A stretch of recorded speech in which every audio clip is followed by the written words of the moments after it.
after numerous accusations and attacks from her fellow Republican opponents. Cynthia Dunbar, a Republican candidate for the 6th District of Virginia's United States congressional seat, decided enough was enough and called a press conference earlier today to address her opponent's claims. In response to rumors that she had been unfaithful to her ex-husband with her current husband, Ms. Dunbar had this to say. So let me be abundantly clear. No, I am not a person of immoral character whose character flaws caused her to be fired. As a matter of fact, I am a person who has lived a life of purity, propriety, and fidelity, and I have never had an inappropriate relationship in the entirety of my life. Ms. Dunbar shot down claims that she had been disbarred as a lawyer in Virginia. As to my position with the Virginia Bar, again, make no mistake, no, I have never been disciplined by the Virginia Bar. My position with the Virginia Bar was simply one as corporate counsel. And when I suspended because I was no longer operating as corporate counsel, that is simply an administrative action. There's been no disciplinary action taken by the Virginia Bar, and I am able to reinstate at any point should I so choose.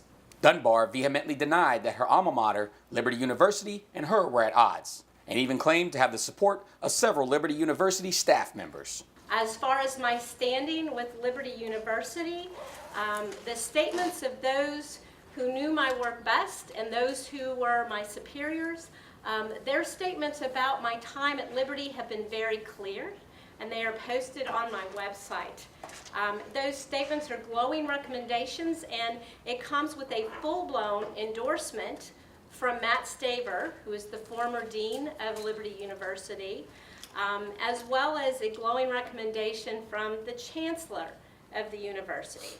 Ms. Dunbar accused her opponents of breaking the law and conducting criminal activity. Voter suppression is also criminal, and it is called a strategy to influence the outcome of an election by discouraging or preventing people from voting.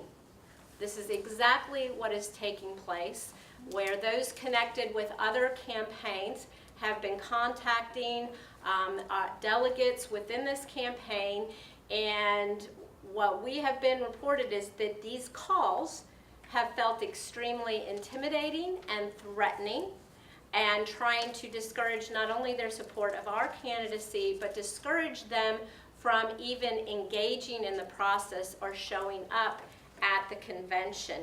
When asked by a reporter at the press conference whether or not she had called one of her opponents, candidate Edie Stowe, a flamboyant, gay, communist, socialist, dubious lawyer, as Stowe had alleged in this press release, seen here on the screen, Ms. Dunbar had this to say. I have never made any statements about Mr. Stowe, either personally or professionally. So, no, that would not be accurate. We contacted the campaign of Edie Stowe and all of the other candidates running against Ms. Dunbar after the press conference. Only one of those candidates agreed to have a sit-down interview with Breaking Through in response to the press conference. And that candidate was none other than Edie Stowe. Here's Stowe addressing that same claim. Lauri Logi transmitted the message that her campaign was creating the flamboyant homosexual. Her internet campaign director from North Carolina that quit amidst the rumors, I contacted him when he made public that he was going to quit her campaign and asked him, hey, come work for us. And his response was, no, you're a communist and a socialist. And I asked him, who told you that? And it's like Dunbar did. So at this point, I think that she's denying that she said it because the people that repeat it are unwilling to testify that she did, but she did say it. And quite frankly, I'm not saying anything negative about her as a person. I'm attacking her political position on issues. Because we cannot be changing the Constitution every time there's a problem with a law. We're supposed to change the laws. Because the Constitution is the framework for which to create laws. And yes, I understand that some laws have gone too far, but changing the Constitution is not going to reduce those laws. It's removing those laws what is going to change those laws. Stowe also addressed Ms. Dunbar, stating things like this at the press conference. Organic momentum, grassroots rallying and movement, then when you are in the lead, the nature of the beast is you will be attacked. And we expected this. Yes. What did you think, so you watched the press conference, what did you think when she basically said she's in the lead right now? She's the leader of the pack. I don't know how she's doing the polling, but I have talked with people that are doing the calls for Klein. I've talked with Miss Lewis. I talked with Mr. Desjardins. They all are getting a different statistic than she is. Maybe because she's calling her own people constantly is because she thinks she's ahead. You know, when you're preaching to the choir, everybody's singing the same tune. So I don't know where she gets that idea. I haven't started calling, so I don't know the statistics yet. But last poll that was made, and it wasn't a straw poll, that was made in the area, showed that she was running third. So I don't know how she says she's on the lead.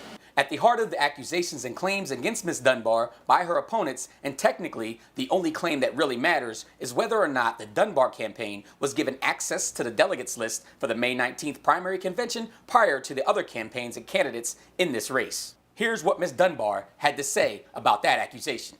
No, I did not have access to any of the delegate lists prior to anyone else. The only delegates I ever had access to were my own delegates that our campaign had vigorously recruited and are continuously messaging, and apparently those are the delegates that the other campaigns were wanting to have access to. And they were attacking me with that. They were attacking the other exemplary members who are elected members of the 6th District Committee, who all comported themselves with integrity. And so, no, none of that is true. That answer didn't seem to satisfy candidate Edie Stowe. I mean, at this point, it's going to be impossible to prove who got the delegate list beforehand unless we can find a delegate from another campaign, from mine, Klein's, or whoever, that got contacted by her before the delegate list was released. But I will say this. As soon as I posted on Facebook, there was a $25 reward for anybody that came forward that was contacted at Warren County, the place of issue, before the delegate list was released by her campaign, and they did not register with her. Not 24 hours later, they released the list. I call that a good coincidence. As a lawyer, I call that a good coincidence. A very suspicious coincidence, but still a good coincidence. Nonetheless, if the secretary of the Warren County admits that they had access to the list before other candidates, and he admitted to it in an email that he sent to everybody, why should we doubt him? She didn't cast any shade on him. To be fair, the press conference was not all defense and did include some positive messages. We need to continue to fight the good fight and run the race in such a way that we can win. The strength and energy of our campaign is organic because of the message. And the message is simply this, that we truly believe that America is still exceptional and that America is worth fighting for. And that the way that we fight for America is to return to our founding principles, to preserve our constitutional republic and limited government and greater liberty. As a minority, I have been speaking to all of the candidates about the lack of support for Republicans by minorities. This came up today at the press conference as well when I asked Ms. Dunbar this question. Theo Whitelow for Breaking Through News. I just have to ask because I've been coming to these forums and the meet and greets, and I think at Blue Ridge we had over 200 people.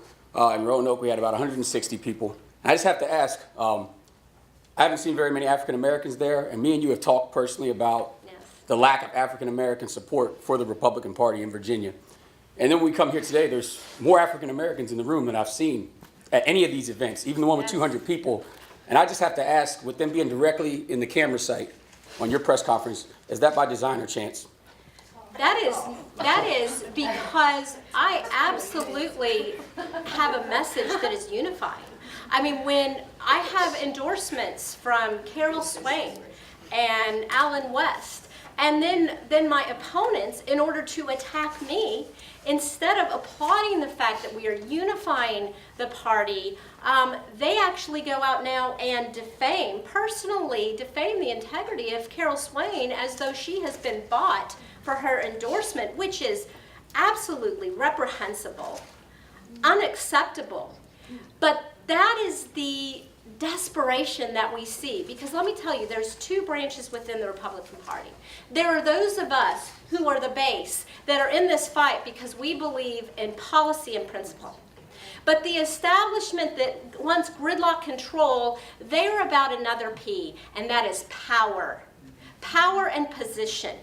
And when they feel their power being threatened, which believe me, they do, which is why they are coming after me relentlessly, and now are willing to step up and even defame the integrity of a remarkable woman, you can understand why we have problems growing the party. And I am doing everything I can to change that. The sit-down interview with candidate Edie Stowe did not only focus on the Dunbar press conference. Stowe talked about his campaign and what we can expect between now and the convention next month. I'm going to be doing the calls, and I'm going to be promoting the ideas I have for my campaign, which are the same ideas I've been implementing and promoting and talking to people about from the beginning. If something new happens in Congress, which is what I've been doing all along, because I read the budget and the omnibus bill, if something new happens in Congress, I will read it and I will tell people about it too and explain to them why it's a bad idea, or if it is a good idea, tell them what it is a good idea.